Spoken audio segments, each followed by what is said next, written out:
While one family desperately searched for Aaron Davis, the person who knew the truth pretended to be just as concerned as everyone else. Brandon Risner answered calls from Aaron's father, suggested possible explanations for his disappearance, and even went to the place where Aaron's car had been found to help with the search. But Brandon was not looking for his best friend. He knew perfectly well that Aaron would not be found alive.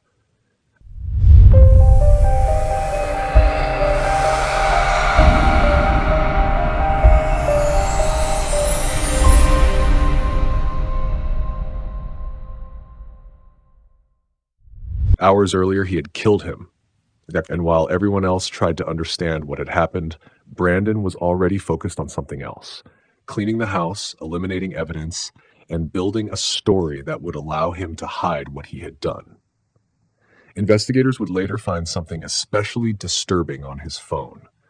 Brandon had written a to-do list. It included completely ordinary activities: scheduling songs for his YouTube channel, vacuuming, doing laundry, taking a shower, and taking a bath. But in the middle of that routine, he had also written down the story he intended to tell. He was supposed to contact his stepmother and say that Aaron had vomited violently, that there may have been blood in the vomit, and that when he woke up, his friend was already gone. It was not an explanation he improvised once the police began asking questions. Brandon had written it down beforehand on his phone. He had turned the cover-up of his best friend's murder into just another task on his list. Aaron William Davis was 21 years old. He and Brandon had known each other long before that night. They had attended the same high school, gone to the same church, and later traveled across the country to attend Brigham Young University, Idaho. Brandon stayed there during the fall semester of 2021. Aaron continued his studies and graduated in June 2022 with a degree in political science. His father later explained that Aaron had just reached an important stage in his life. He had finished college and was considering what to do next. He was not completely certain that law school was the right path for him and had begun thinking that he might become a teacher. The morning before his trip, he had passed the exam required to apply for a teacher certification program. According to his father, his long-term goal was to become a college professor if he ultimately decided not to attend law school. He was also in a relationship and was traveling to Alabama to visit his girlfriend. During the trip, he decided to stop in Rome, Georgia, to visit Brandon. He was not walking into the home of a stranger. He was staying with someone he had known for years, a young man who had shared important parts of his life and who also had a close relationship with his family. The Davis family had treated Brandon like a son or a brother. Brandon's own father would later acknowledge before the judge that the two families had an open-door relationship and that his son frequently spent time at Aaron's home. That was why Aaron had no obvious reason to consider the visit dangerous. He stayed at Brandon's house overnight, but he never made it to Alabama. When his family stopped hearing from him, they began searching.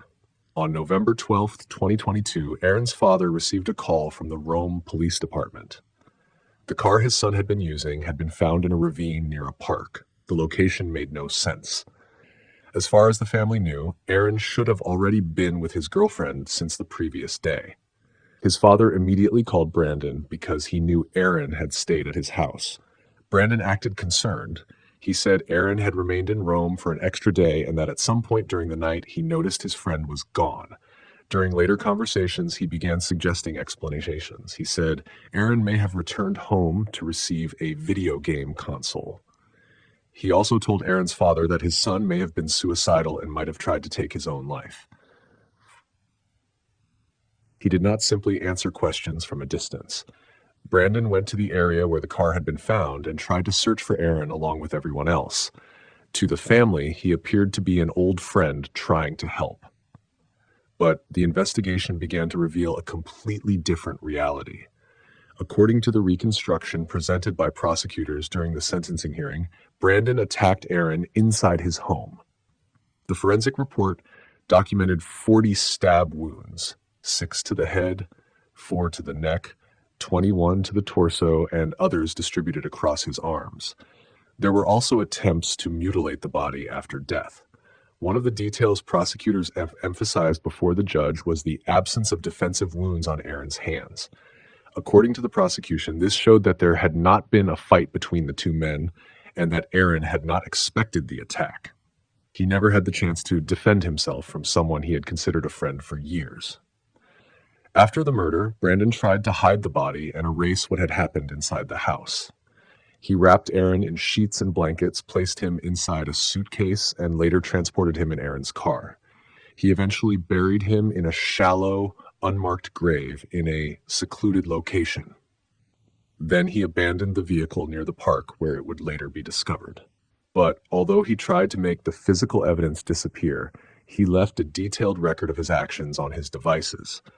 On Friday, November 11th, after Aaron was already dead, Brandon made more than 20 searches related to sheets and blankets.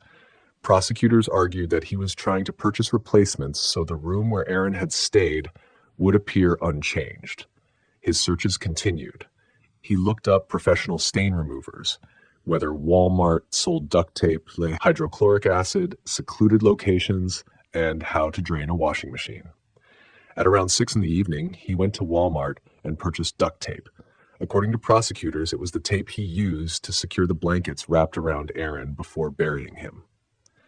The search about draining a washing machine was not an isolated detail either.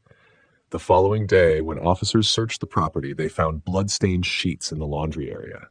Brandon also searched for carpet cleaning services, water damage restoration companies, a business specializing in blood spill cleanup, and methods for removing blood from carpet. The record showed that he was not behaving like someone who had no idea what had happened.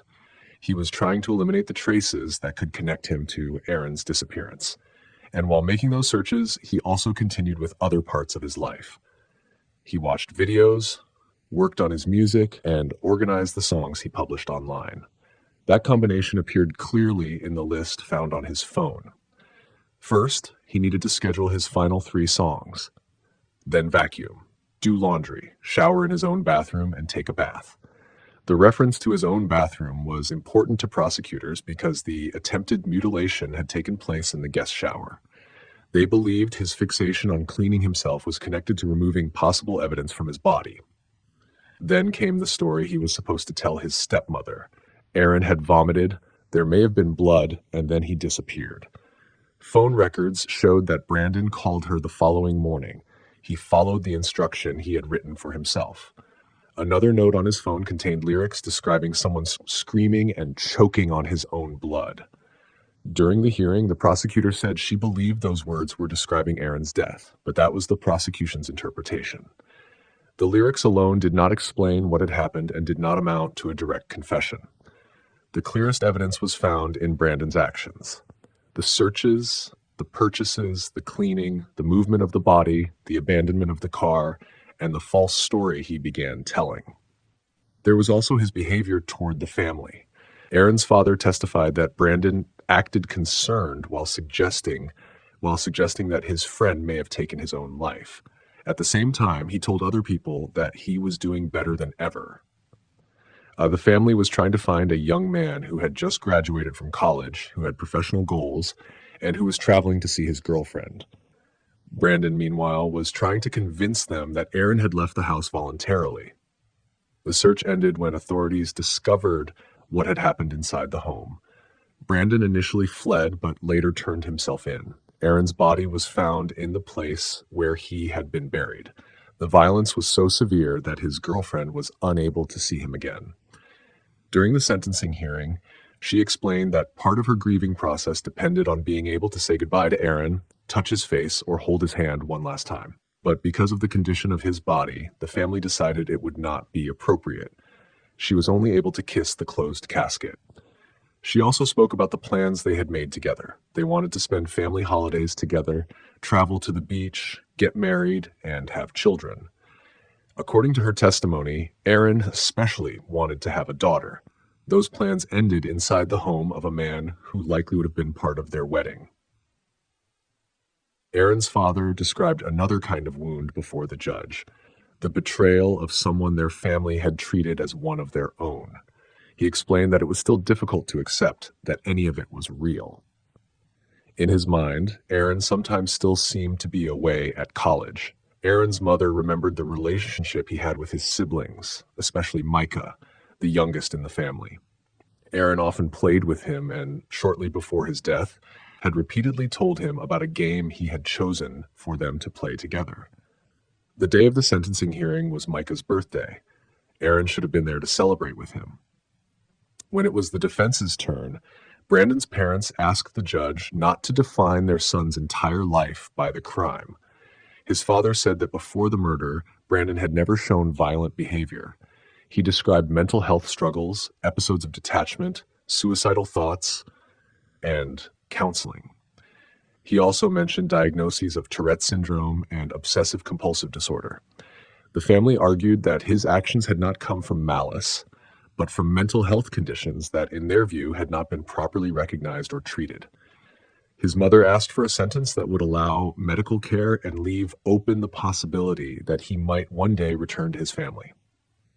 The defense attorney argued that better therapy or different professional treatment might have prevented the tragedy. But that was the position of the defense. Against it stood the planning described by prosecutors, the manner of Aaron's death, and the many efforts made to conceal the crime. Brandon pleaded guilty to charges that included malice murder, felony murder, assault, concealing a death, abandoning a body, theft of the vehicle, tampering with evidence, and removing body parts from the scene of a death. He did not speak during his sentencing hearing. The judge acknowledged that both families were suffering and that Brandon had also been loved throughout his life. But he said the pain of Aaron's family could not be compared with the loss of a murdered son. He then explained the reasons for his decision: the premeditation, the manner in which Aaron was killed, and the efforts made afterward to cover up every act required, in the court's view, the harshest sentence available. Brandon Risner was sentenced to life in prison without the possibility of parole. The sentence ended the legal process, but it could not restore what Aaron had been preparing to begin. At 21 years old, he had finished college, was considering a career as a teacher, had a family that depended on him emotionally, and a girlfriend with whom he imagined building a future. Aaron did not die after trusting a stranger. He died inside the home of a longtime friend, someone who knew his parents and siblings, who had been welcomed into his family, and who, after killing him, stood before them pretending to share their concern. While everyone else searched for answers, Brandon had already written his own. Vacuum, do the laundry, take a shower, schedule songs, and say that Aaron had vomited blood before disappearing. It was not a list for finding his best friend. It was a list for erasing what he had done.